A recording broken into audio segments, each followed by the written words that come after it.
Hello दोस्तों, आप सभी का स्वागत है मेरे यूट्यूब चैनल पर। यह डिक्टेशन 85 शब्द प्रति मिनट से है, जो कि 5 सेकंड में स्टार्ट होगा। किसी भी देश के विकास के लिए शिक्षा अत्यंत महत्वपूर्ण है। इसके बिना किसी भी सामाजिक व्यवस्था को मजबूती नहीं मिल सकती है। इसलिए शिक्षा हर किसी के लिए आवश्यक है। लेकिन आज के समय में शिक्षा में काफ़ी परिवर्तन हुए हैं।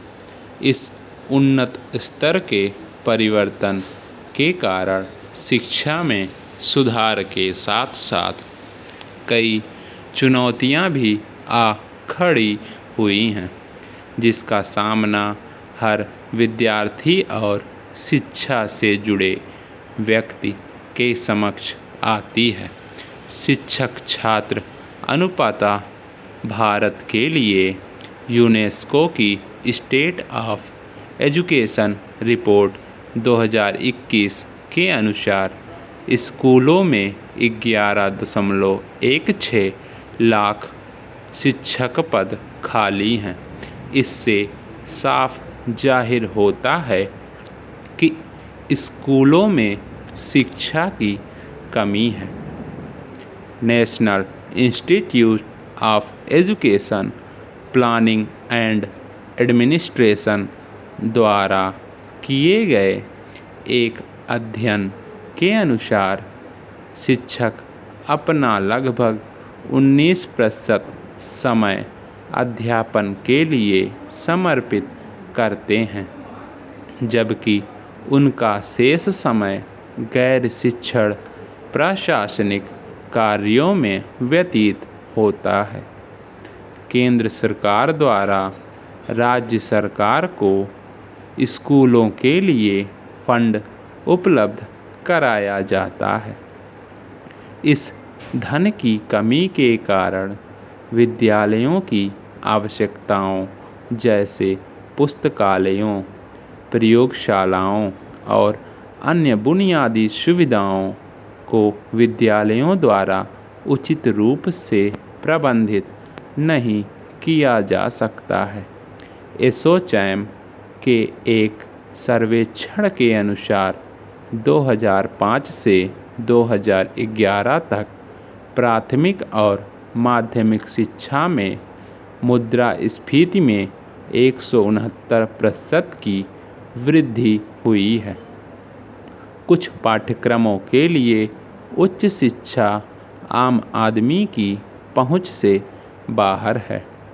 खराब स्वच्छता, शौचालयों की कमी, पीने के पानी की सुविधा, बिजली, खेल का मैदान आदि जैसी बुनियादी सुविधाओं की कमी शिक्षा क्षेत्र की प्रमुख खामियों में से एक है।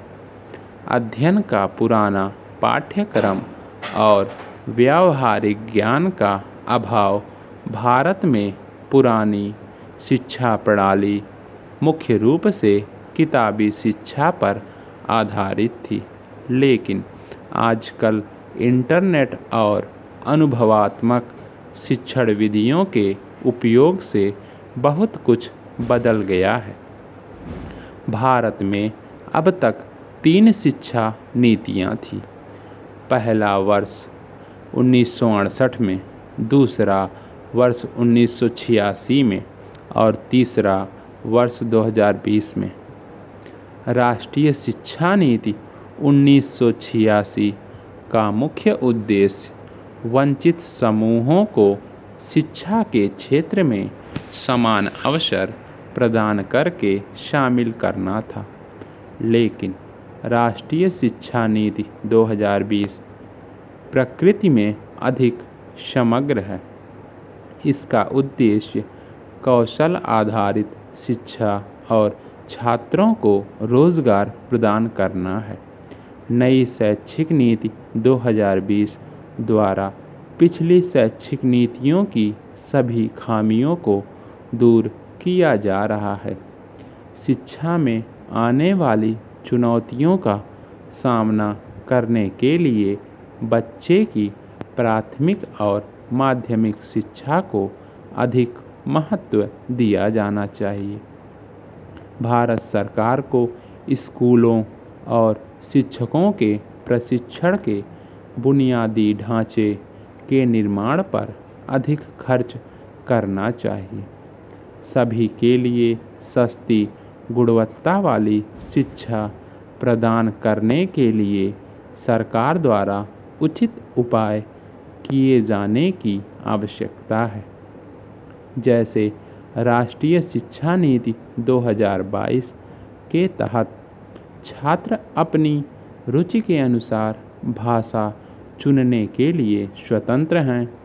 शिक्षा व्यय में वर्ष 1952 से 2014 तक कुल सकल घरेलू उत्पाद का प्रतिशत 0.64 से बढ़कर 4.13 हो गया। इस प्रकार धीरे धीरे शिक्षा के क्षेत्र में परिवर्तन करके चुनौतियों को दूर करने का प्रयास किया जा रहा है। शिक्षा में आने वाली चुनौतियों का सामना करने के लिए बच्चे की प्राथमिक और माध्यमिक शिक्षा को अधिक महत्व दिया जाना चाहिए। भारत सरकार को स्कूलों और शिक्षकों के प्रशिक्षण के बुनियादी ढांचे के निर्माण पर अधिक खर्च करना चाहिए। सभी के लिए सस्ती गुणवत्ता वाली शिक्षा प्रदान करने के लिए सरकार द्वारा उचित उपाय किए जाने की आवश्यकता है।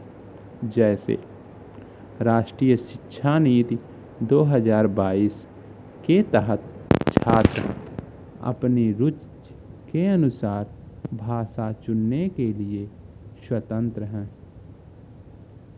शिक्षा व्यय में वर्ष 1952 से 2014 तक कुल सकल घरेलू उत्पाद का प्रतिशत 0.64 से बढ़कर 4.13 हो गया।